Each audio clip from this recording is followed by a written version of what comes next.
Tonight we're going to finish chapter 14. Now, to be honest with you, most people have a hard time or difficult time understanding chapter 14 because they don't realize that all of the visions in it are proleptic. In other words, they refer to future events as if they've already happened or as if they're happening at the present time.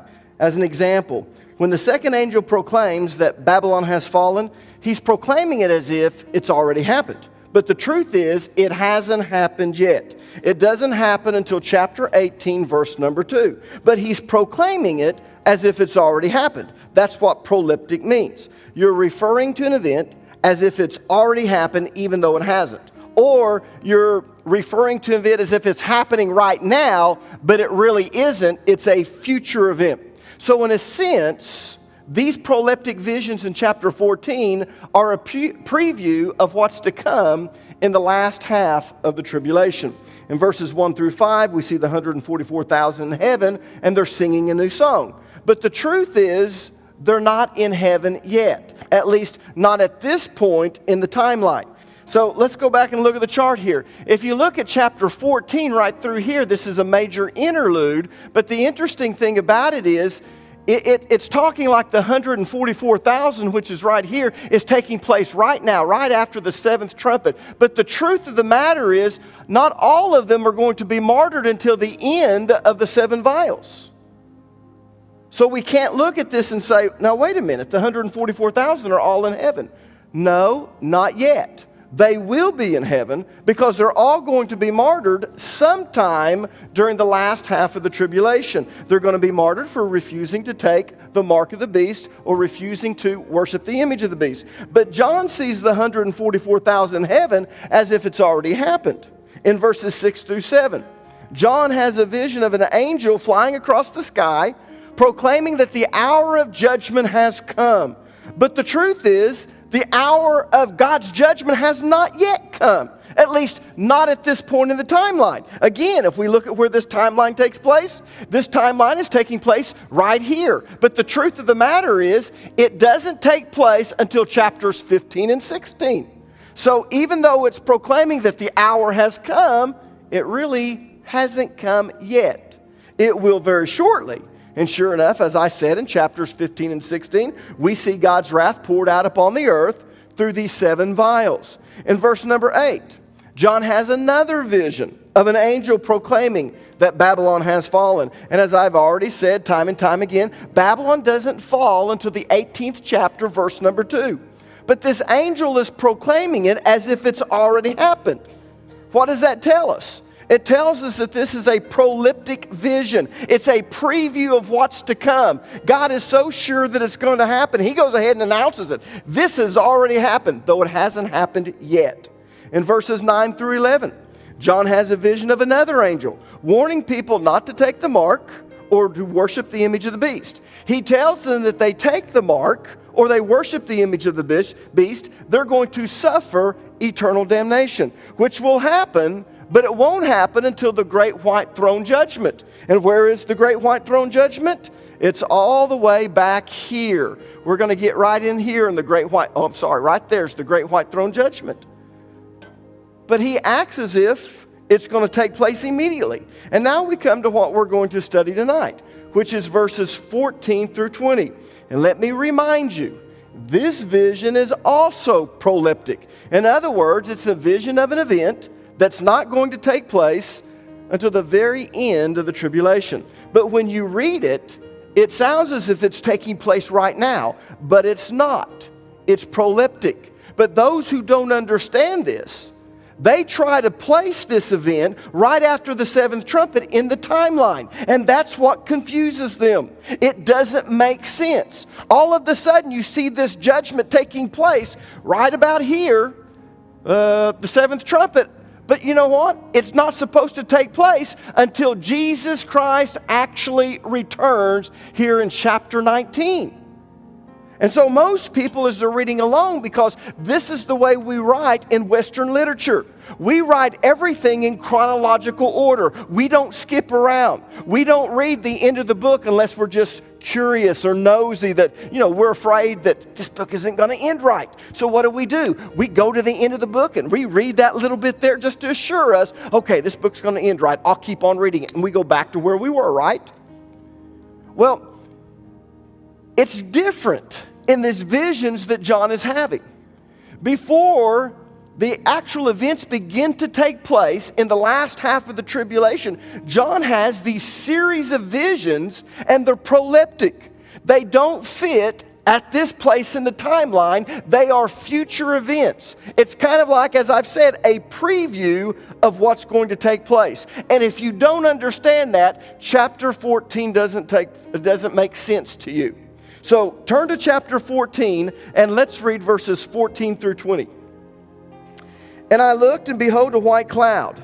And upon the cloud one sat like unto the Son of Man, having on his head a golden crown, and in his hand a sharp sickle.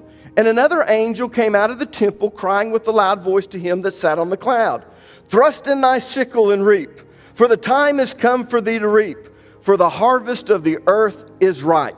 And he that sat on the cloud thrust in his sickle on the earth, and the earth was reaped. And another angel came out of the temple which is in heaven, he also having a sharp sickle. And another angel came out from the altar which had power over fire. And he cried with a loud cry to him that had the sharp sickle, saying, Thrust in thy sharp sickle, and gather the clusters of the vine of the earth, for her grapes are fully ripe. And the angel thrust in his sickle into the earth, and gathered the vine of the earth, and cast it in the great winepress of the wrath of God. And the winepress was trodden without the city, and blood came out of the winepress, even unto the horse's bridle, by the space of 1,600 furlongs. So let me ask you a question. What event is this vision referring to? I think I've already mentioned it earlier. What's it referring to? It's referring to the second coming of Jesus Christ and the battle of Armageddon.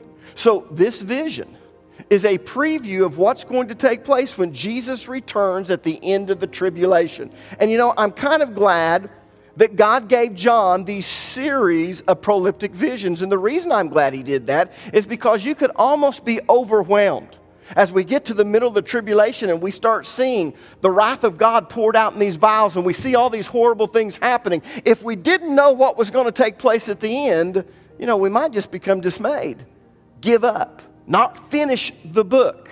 But the good thing is, God gives John these series of proleptic visions to tell us what's going to happen in the end. So these verses 14 through 20, is referring to Jesus Christ returning and the battle of Armageddon.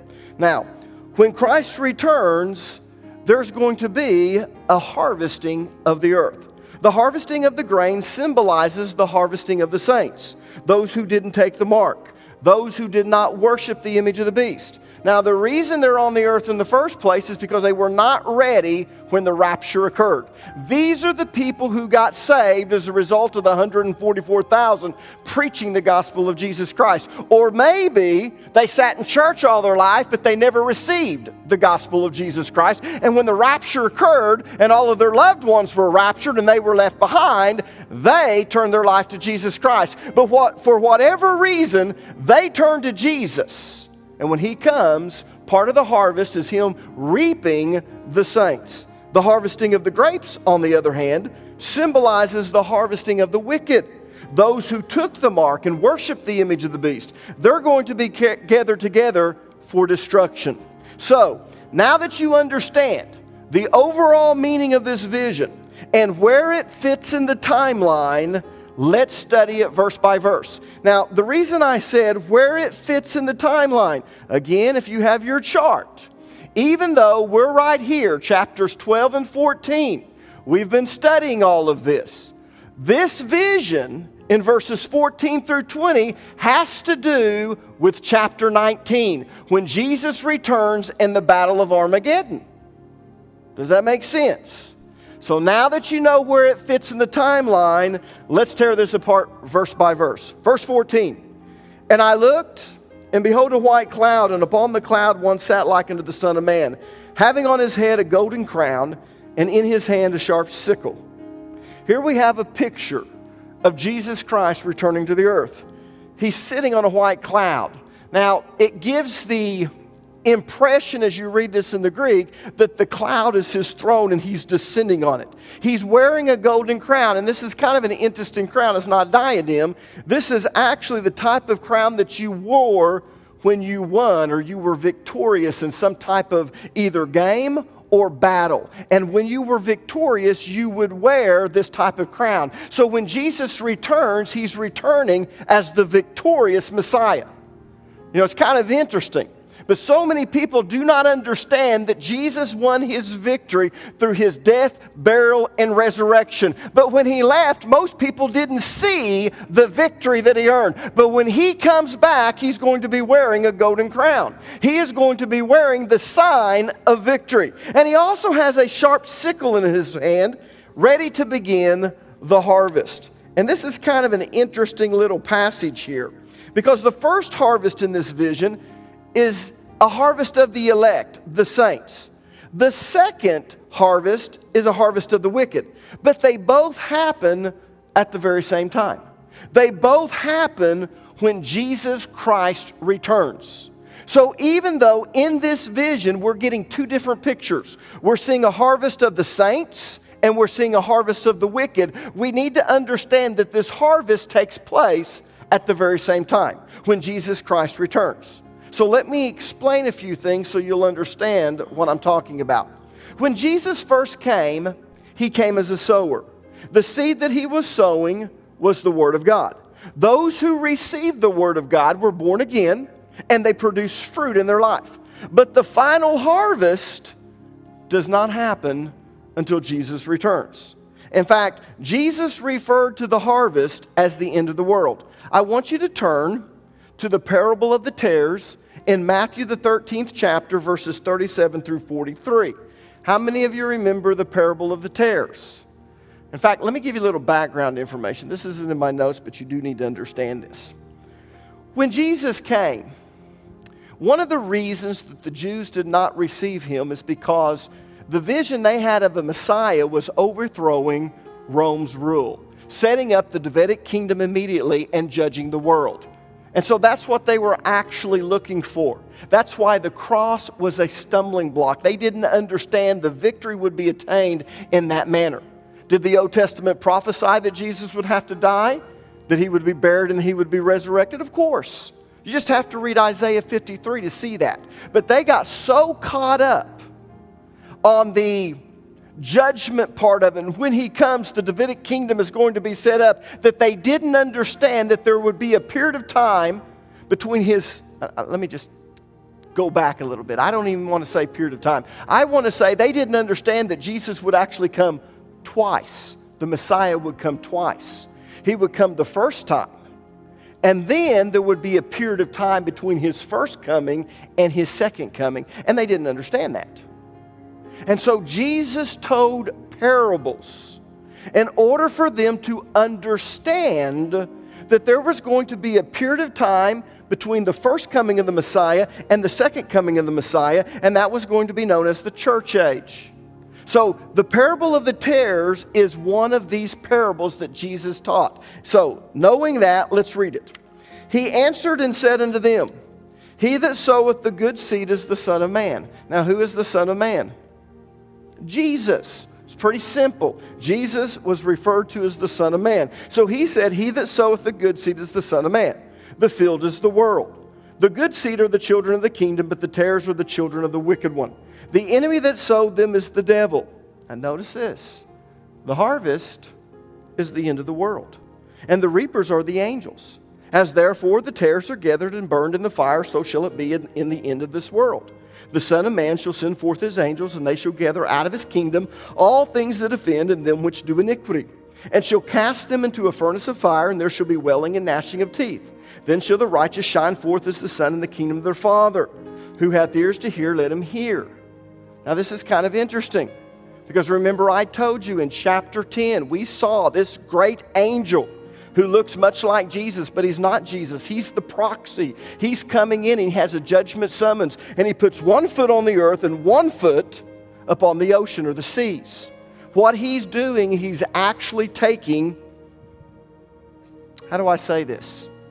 He's now coming in and saying, I'm going to take the earth for Jesus. We're now claiming it as ours. They had the title deed, but now they're coming in and they're taking possession of it. And so we saw that when the seventh trumpet was blown, that the kingdoms of this world became the kingdoms of our God and of His Lord. And so now we're seeing the possession of it. Now we're going to jump to the very end.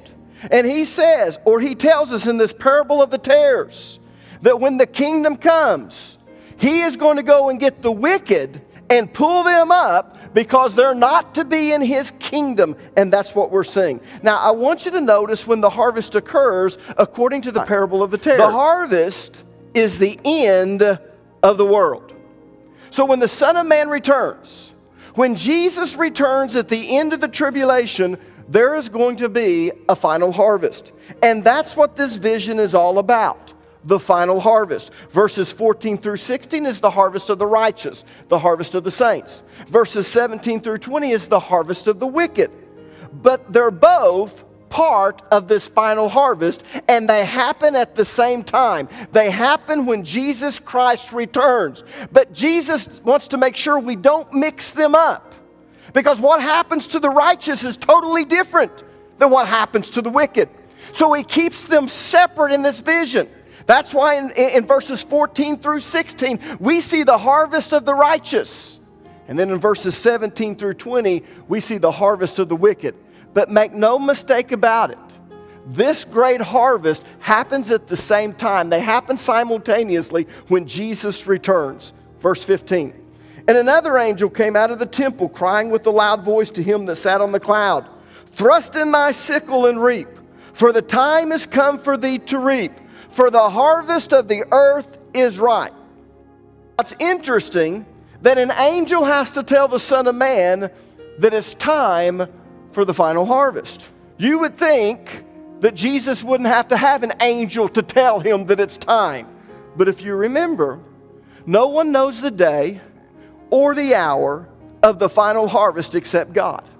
Not even Jesus. Look at Mark chapter 13, verse number 32. However, no one knows the day or hour when these things will happen, not even the angels in heaven or the Son himself. Only the Father knows. So this angel is not telling Jesus what to do. He's not commanding him. He's not ordering him to do anything. He's just God's messenger. He's coming out of the temple. God said, go tell my son that it's time to harvest. Because the only one who knows the day or the hour is God. Not even Jesus knows that. That's why that angel came out to tell him. It's time to reap, for the harvest of the earth is ripe. Now, if you remember, the 144,000 were referred to as first fruits in verse number 4. What are the first fruits? Well, if you remember, the first fruits were what the Israelites were supposed to bring, the best of the crops. You know, not all of the crops mature at the same time. You always have a portion of your crops that when they're starting to ripen, that will ripen before all the others. So the Israelites were supposed to take those as the first fruits and present them to God. So the 144,000 were the first fruits. They were considered to be the first fruits of the tribulation before the final harvest of the saints. Now, let me show you something interesting. I want you to underline the word ripe. It's translated from the Greek word kaseiraino, which literally means dried or dried up. Now, when it refers to grain, it means it's been ripe for a while. You've let it sit out there and it's ripe, and you haven't harvested it when you should. It sat there for a while. So the implication is that God in His mercy has delayed the final harvest until the last possible minute. Now, why would God do that? Now, some of us think, well, it's because the judgment's coming. No. The reason God delays it for so long is because He is a merciful God. He wants everyone to be saved that will be saved. Verse 16. And he that sat on the cloud thrust in his sickle on the earth, and the earth was reaped. Now, I want you to notice who's doing the reaping of the righteous. Who's doing the reaping of the saints? Who is it? It's Jesus. He's the one who's gathering in the saints. But that won't be the case when it comes to the wicked. Verses 17 through 19 tells us that an angel is going to gather the wicked. And that coincides perfectly with the parable of the tares. I want you to turn back to the parable of the tares in Matthew 13, and we're going to read verses 41 through 42. Jesus is telling this parable, and he says this, the Son of Man, and Jesus, of course, referred to himself as the Son of Man, so he's talking about himself. Jesus shall send forth his angels, and they, who is they referring to? His angels. They shall gather out of his kingdom all things that offend, and them which do iniquity, and shall cast them into a furnace of fire. There shall be wailing and gnashing of teeth. So, when Jesus comes, he's going to gather all of the saints to him, but he's also going to gather the wicked. What's he going to do with the wicked? Well, that takes us to verses 17 and 18. Look at verses 17 and 18. And another angel came out of the temple which is in heaven, but he also having a sharp sickle. And another angel came out from the altar which had power over fire, and he cried with a loud cry to him that had the sharp sickle, saying, Thrust in thy sharp sickle and gather the cluster of the vine of the earth, for her grapes are fully ripe. Now, did you notice that grain or wheat was used to represent the saints? But it does not represent the wicked. What does he use to represent the wicked? He uses grapes. Now, if I would have wanted to stay parallel with the parable of the tares, I probably would have put tares here. But there's a reason why he uses grapes to represent the wicked. The reason he uses grapes to represent the wicked is because it's a great picture of what's going to happen to the wicked when Jesus returns. You see, the main purpose for raising grapes in their day was to make wine. And the way that you made wine was that you gathered all of the grapes up and you put them into a wine press. And then the women would get into the wine press, and sometimes you would let small children do that, but they would get into the wine press barefooted. And they would crush the grapes by stepping on them. Now, the reason that they were barefoot is because you did not want to crush the seeds. And if you're barefoot, your skin is pliable enough and the tissue at the bottom of your feet that you can feel them, but you don't have enough weight if you're barefoot to actually crush the seeds. And the reason you don't want to crush the seeds is because it makes the wine very bitter. Does that make sense? So the women would get into this wine press, and they would grab the bottom of their dresses, and they would pull them up, and they would tuck them into a rope or whatever they had tied around their waist, and they would tuck it in. And the reason they would tuck it in is because they didn't want to stain their clothes. Sometimes, if you weren't careful and you had some little children in there with you, they would think it was really cool and they'd start jumping on those grapes. And what would the women do? Don't do that. Just trample them. Because if you start jumping on them, what's going to happen? That grape juice is going to start splattering everywhere and it's going to stain your clothes, and they didn't want to stain their clothes. So they would trample all of these grapes, and the juice from the crushed grapes would begin to flow into a lower container.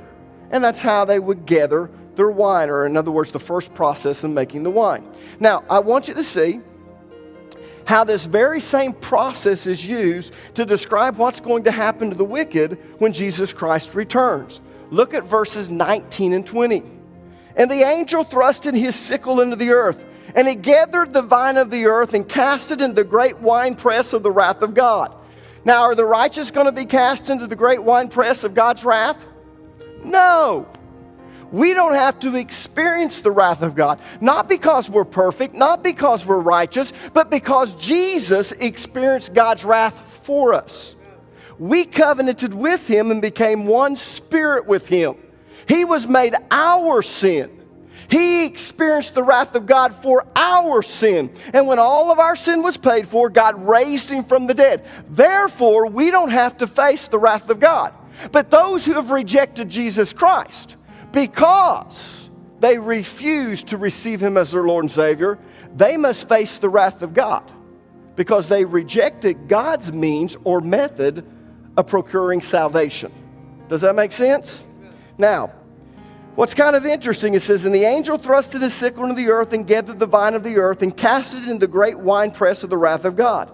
And the winepress was trodden without the city, and blood came out of the winepress, even unto the horses' bridles by the space of 1,600 furlongs. How many of you have heard that the blood is going to be as high as a horse's bridle at the Battle of Armageddon? Where do we get that? Right here. This is the vision where we see that. Now, let's kind of go through this and see what he's talking about. He tells us that an angel is going to gather the wicked, and he's going to throw them into the winepress of God's wrath. And then the Son of Man tramples them until the blood flows over the entire nation of Israel. Now, if you noticed, it doesn't say that Jesus is the one that's going to trample the grapes, does it? So how do I know that the Son of Man is going to be the one that when all the grapes are thrown into the great winepress of God's wrath, that Jesus is the one that's going to get in there and trample them? I know that because of the book of Isaiah. Turn to Isaiah chapter 63. I'm going to read verses 2 and 3, and then I'm going to jump down to verse number 6. This prophecy in the book of Isaiah is referring to the Battle of Armageddon. It's referring to when the Messiah comes back the second time. All right? Notice what it says. Why are your clothes so red, as if you have been treading out grapes? I have been treading the winepress alone. No one was there to help me.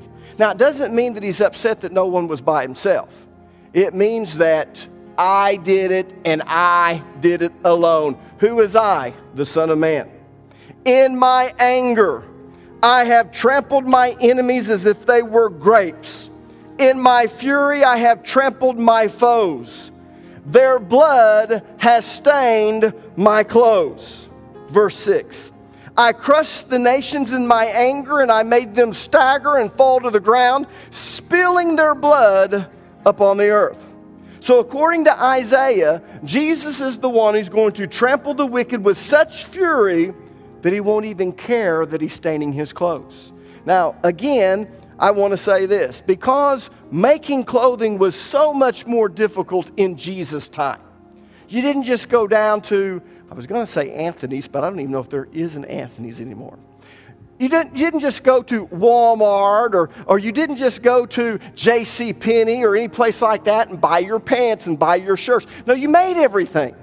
And you bartered and you got these things, but you didn't want to stain your clothing. So you would use old clothing, but even then, you didn't want to stain it. So women would take great care to pull that up to make sure that they didn't splatter it. But the picture that he's giving us here in the book of Isaiah is that Jesus is so furious that he jumps into this winepress of God's wrath. He doesn't even take time to pull up his garments. He doesn't care about that. And he still has the sandals on. And he's crushing even the seeds. And the reason he's crushing that is because it is a time of bitterness. And he's just splattering the blood of all of these people who come.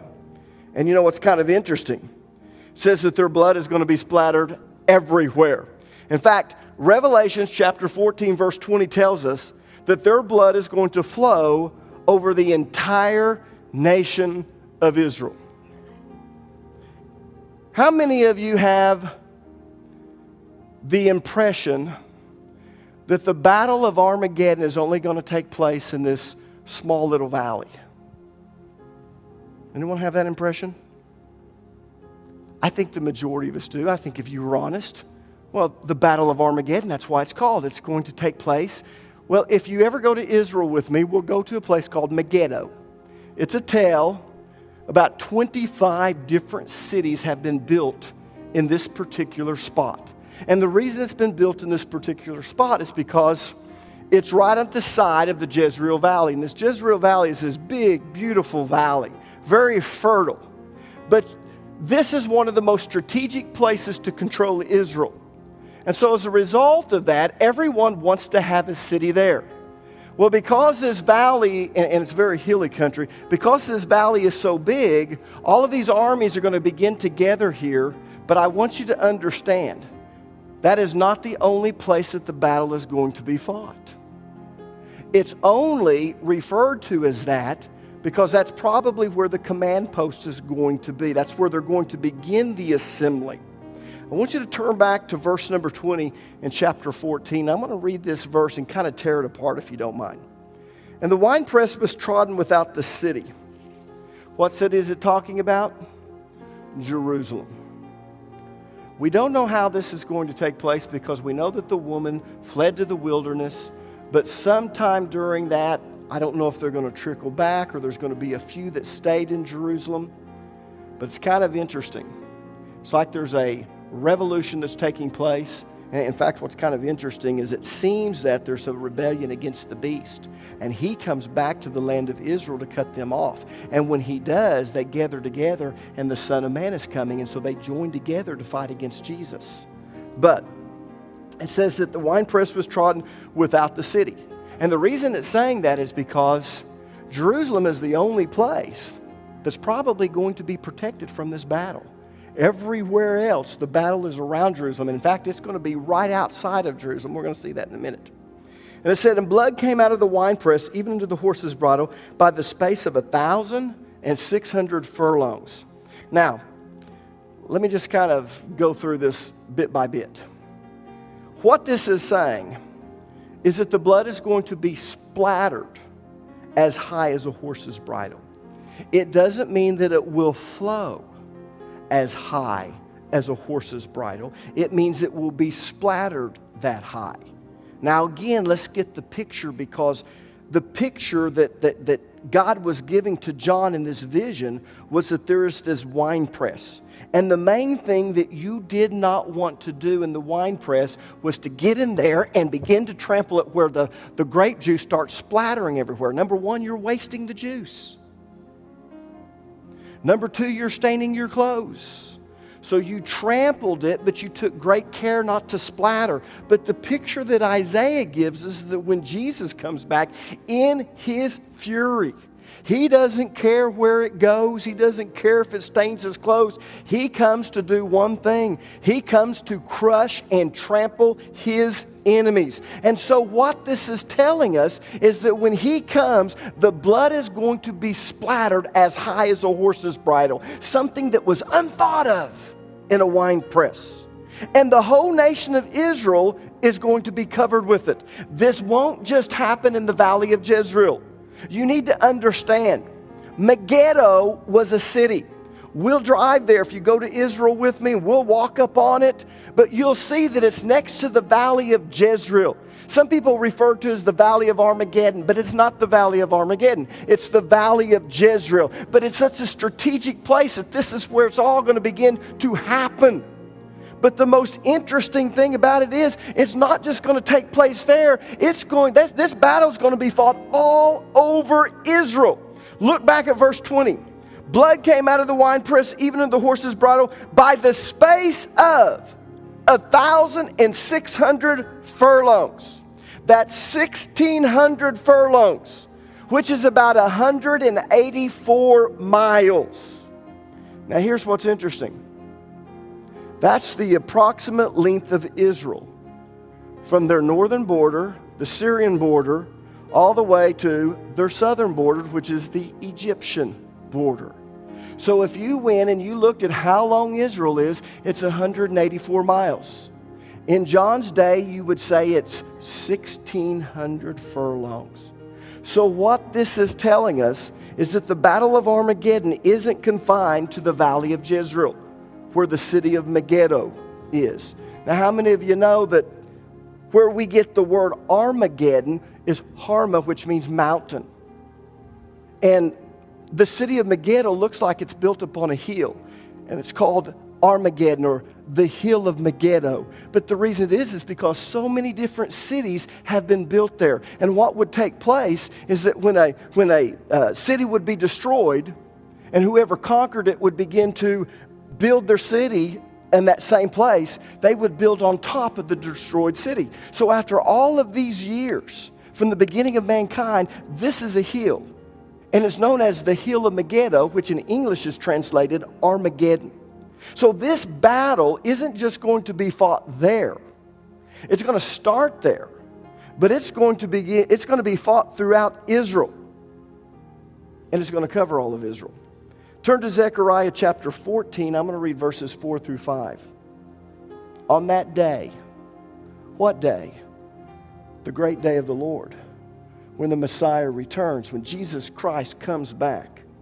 His feet will stand on the Mount of Olives, east of Jerusalem. And the Mount of Olives will split apart, making a wide valley running from east to west. Half the mountain will move to the north, half towards the south. Boy, this is kind of amazing. If you go to the Mount of Olives, we'll actually go behind it.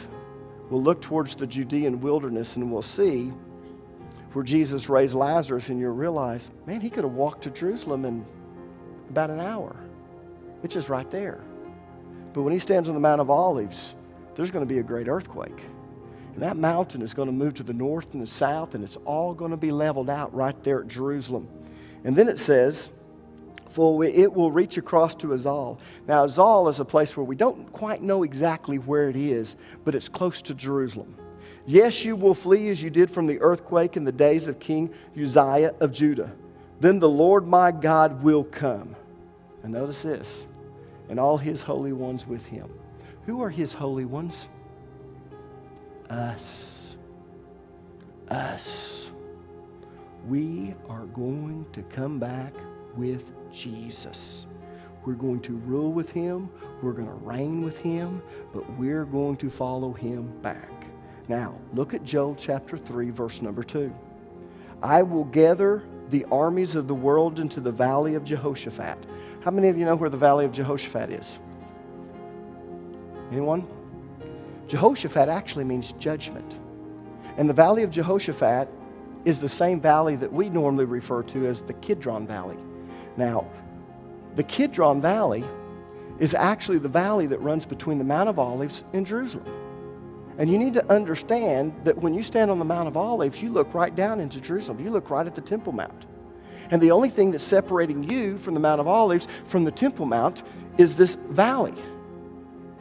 In fact, what's kind of interesting is when Jesus was praying in the Garden of Gethsemane, it's at the very foot of the Mount of Olives. And when they came and got Jesus in the Garden of Gethsemane and took him to Caiaphas' house, they actually took him to the valley of Jehoshaphat, the Kidron Valley, and walked him up to Caiaphas' house. In fact, you can still go, and the steps from Jesus' day are there, and we're pretty sure when you go to what we consider to be Caiaphas' house that it truly is Caiaphas' house. And if you ever go there, I'll explain how we know that it is. But what's kind of interesting, it says, I will gather the armies of the world into the valley of Jehoshaphat. So these armies aren't just going to be in the Jezreel Valley where Megiddo is, Armageddon. They're also going to be where Jerusalem is. There I will judge them for harming my people, my special possession, for scattering my people among the nations, and for dividing up my land. Now I'm going to be honest with you. Did you catch that last little part? And for dividing up my land. I am not an advocate of land for peace. That is not the Palestine's land, the Palestinians. That is the Jews' land. God gave that to them. And one of the reasons is he's upset at the nations is because they scattered his people among the nations, and then it says, and they divided up my land. That is his land. But the whole thing that I want you to see is that this battle that sometimes we think is going to happen in this little place, you need to understand, all of the armies of the nations are going to gather in this little place like Israel, and they're going to surround Jerusalem, and they're all over the nation, and it's like, oh my gosh, I don't even know why God brought these people back to this land. It's all over. They're going to just wipe them off the face of the earth. And if you've been following what I've said, I truly believe that the one world religion is not going to be the New Age movement. It's going to be Islam. And they're going to come and they're going to want to wipe the Jews off the face of the earth. And guess what's going to take place? Jesus is going to return at that very moment. And he is going to trample the wicked as a person tramples grapes. And he's going to do it in his fury, because these are people that have come to even fight against him. And this is a preview of Armageddon. So, even though we're not there yet in the timeline, we're still where it says, major interlude, chapters 12 through 14. This doesn't actually happen till we get to chapter 19. But this is a proleptic vision. Because we saw the beast in chapter 13, because we saw the Antichrist appear, because we saw his system, and we realized that if you didn't take the mark, you wouldn't be able to buy or sell, and because we saw that if you didn't worship the image of the beast, you were going to be murdered, before you get dismayed, God says, okay, I don't want to just get there. Let me just interject something here. And he gives us these proleptic visions in verse number 14 to encourage us, to tell us, hey, listen, the second half of the tribulation is going to be bad, but let me tell you how it ends. The wicked will be trampled when Jesus returns. And so now all of a sudden, we're kind of like the person, and I'm guilty of this. I'm reading along in a book, and I think, boy, if this doesn't end good, I'm going to really be irritated. So I go to the last couple of pages and I read it to make sure, okay, it ends good. Now some of you go, I never do that because it ruins the book. Well, I see enough bad in my life, I always like things to end good. So then I go back and I start reading again. That's what God is doing. He wants you to know that it is going to end good. And so now when we get into chapters 15, 16, 17, 18, 19, it's like, oh my gosh, but in the back of your mind should be, it ends good. Here Jesus, ek weet ek is 'n sondaar. Ek besef dat ek nie sal hemel toe gaan as ek nie 'n verhouding met U het nie. Ek glo dat U aarde toe gekom het en vir my gesterf het aan die kruis en weer opgestaan het uit die dood. Was my sonde weg deur U bloed en maak van my 'n nuwe mens. Ek wil nie meer sondig nie. Help my om vir U te lewe. Ek gee vandag my hart vir U en kroon U as koning van my lewe. Dankie dat ek nou deel is van die hemelse familie. Amen.